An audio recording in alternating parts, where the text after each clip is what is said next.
ایک ماں تھی، بیٹا بڑا گنہگار تھا، بہت سمجھاتی تھی کہ کب تک گناہ کرو گے۔ ماں کے اوپر سکرات کا وقت آیا، بیٹے سے کہا کہ میری ایک وصیت پہ عمل کرنا، کہ اماں جو کہو گی کروں گا۔ کہ وصیت یہ ہے، گنہگار تو ہو لیکن مجھے تمہاری آخرت کی بڑی پرواہ ہے، ماں ہوں، محبت کرتی ہوں، نہیں چاہتی کہ تمہاری آخرت بھی تباہ ہو جائے، لہذا شاید اس عمل سے تمہاری آخرت بن جائے۔ کہ اماں جو کہو گی کروں گا۔ اب ظاہر ماں مرنے والی، بیٹے کی ماں سے بڑی محبت و پیار تھا۔ کہ بیٹا میری ایک وصیت یہ ہے کہ جہاں سے بھی گزرو، جس جگہ سے بھی گزرو، جب تمہاری نگاہ حسین کے نام پہ پڑے یا علم پہ پڑے، کسی بھی ایسی چیز سے جس کی نسبت آقا حسین سے ہو، تو رک جانا، جھک کے اپنے آقا کو ایک سلام ضرور کر، السلام علیکم یا ابا عبداللہ، یا السلام علی الحسین، سلام ضرور کرنا۔ بیٹے نے کہا ماں کچھ بھی ہو جائے یہ ضرور کروں گا۔ ماں مر گئی، دفن کیا، دن گزرتے گئے۔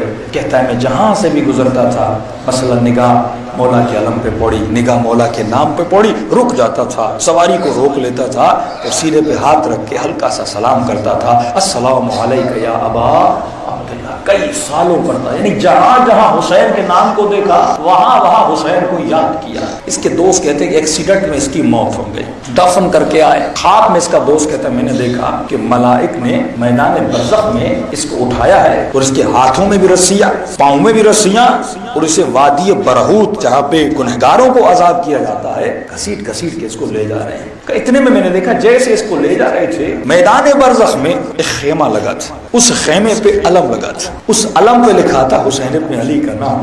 اسی لیے معصوم فرماتے جو عادت دنیا میں ہے وہ عادت وہاں بھی دکھاؤ گے، گناہ کی عادت یہاں تو وہاں وہ نظر آئے گی، برائی کی عادت یہاں تو وہاں پہ نظر آئے گی، اچھائی کی عادت اگر دنیا میں ہوگی تو عادت وہاں پہ خود کو دکھائے گی۔ اب وہ بندہ جو کئی سالوں اس کی زندگی میں عادت رہی ہو، جب تک حسین کا نام دیکھتا تھا سلام کرتا تھا، اب اس کو لے جا رہے ہیں، ہاتھ باندھے ہوئے، پاؤں بندھے ہوئے ہیں، اس نے جیسے آقا کے نام کو دیکھا، اس نے کہا ملائکو اتنی اجازت دو اپنے آقا کو ایک سلام کر دو، عادت ہے جب بھی دیکھتا ہوں مجھ سے رہا نہیں جا رہا۔ ملائکوں نے کوئی اس کو اتارا، اس کے ہاتھ کھولے، اس نے سینے پہ ہاتھ رکھا اور پڑے۔ اب دیکھیے جو آدمی پھنسا ہوا ہو، درد میں ہو اور پتا ہو مجھے عذاب کے لیے لے جایا جا رہا، اس کی کیفیت کیا ہوگی؟ اس کیفیت میں اس نے کہا السلام علیکم یا ابا عبداللہ، اے میرے غریب مولا اس غریب کا سلام آپ قبول کریے۔ کہتا اس نے جیسے سلام کیا تو میں نے دیکھا جس خیمے پہ علم لگا تھا اور مولا کا نام لکھا تھا اس کی طرف اس نے سلام کیا، اچانک اس خیمے کا پردہ ہٹا اور جیسے پردہ ہٹا خیمے سے حسین باہر آیا،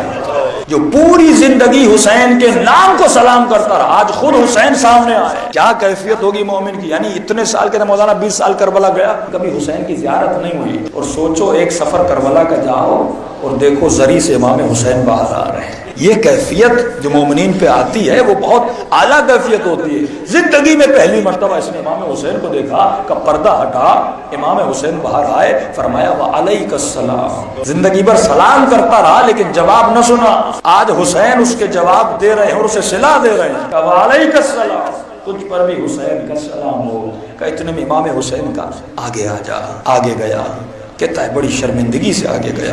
امام نے ملائکوں کو کہا اس کا نام اعمال تو دکھاؤ۔ آقا نے نام اعمال دیا اور نام اعمال کو پڑھنے لگے۔ خواب دیکھنے والا کہتا ہے حسین کا سر شرم سے جھک گیا،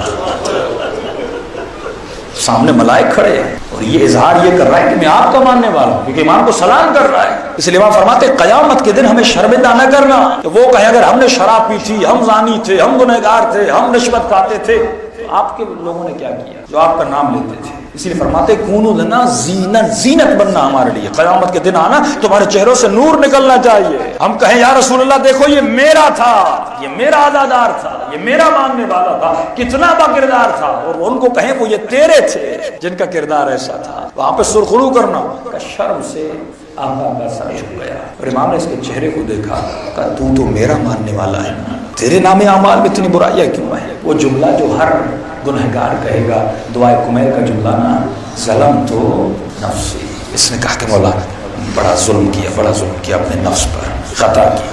اتنا کہہ کے سر کو جھکانے لگا اور رونے لگا، اتنا کہنا تھا۔ امام نے پھر کہا کہ نام اعمال مجھے دو۔ اب حسین نے نام اعمال دیا، دیکھا ایک جملہ کہا اللہم اغفر ہو بحق حسین ابن علی، اے خدا اسے بخش دے حسین ابن علی کے صدقے میں اتنا کہہ کے نام عمل ملائکوں کو دیا اور مولا چلے گئے کہ تم پریشان تھا کیا ہوا کہ اتنے میں ملائکوں نے جیسے دیکھا نام اعمال سے برائیاں مٹ چکی تھی اور حسنات آ چکے تھے، تبھی فرماتے ہیں جتنا ہمیں یاد کرو گے اتنا ہم تمہیں یاد کریں گے۔ تو فرمایا جتنا فذکرونی اذکرکم، جتنا میرا ذکر کرو گے مرنے کے بعد ہم اتنا تمہیں یاد کریں گے۔ تو دنیا میں یاد کرو، اپنی تنہائیوں میں، اپنی خوشیوں میں، صرف بیماری کے وقت حسین کو یاد نہ کیا کرو، مشکل کے وقت حسین کو یاد نہ کیا کرو، اپنی خوشیوں میں بھی آقا کو یاد کیا کرو، اپنے اچھے لمحوں میں بھی آقا کو یاد کیا کرو۔ تو فرمایا جب تو مشکل میں پڑ جائے گا قبر کی تنہائی میں اس وقت ہم تمہاری مدد کو آئیں گے۔